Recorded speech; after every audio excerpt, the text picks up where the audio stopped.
ইসলামকে মানব কোন হুজুর কি বলল, কোন আলেম কি বলল, কোন মুফতি কি বলল, কে কি করলো, আরব কি করলো, সৌদি আরব কি করলো, মক্কা কি করলো, আমার হুজুর কি করলো।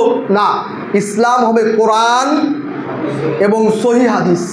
দেখবেন আপনি মোবাইলে সব পেয়ে যাবেন, একটু কষ্ট করে মেহেরবানি করে একটু যাচাই করে দেখবেন, বুঝবেন, তারপরে মানবেন।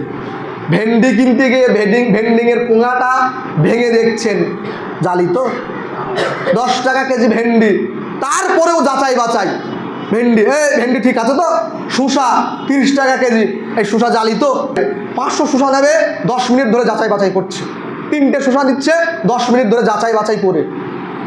বুঝতে পেরেছেন? মানুষ পাগল নাই, মানুষ কিন্তু পাগল নাই, কিন্তু ইসলাম পালন করার সময় আমরা মূর্খ মানুষ, অত কিছু বুঝি গো, এই মৌলবি যা বলে তাই করি, ও আমাদের ইমাম সাহেব মুফতি সাহেব উনি যা বলেন তাই করেন।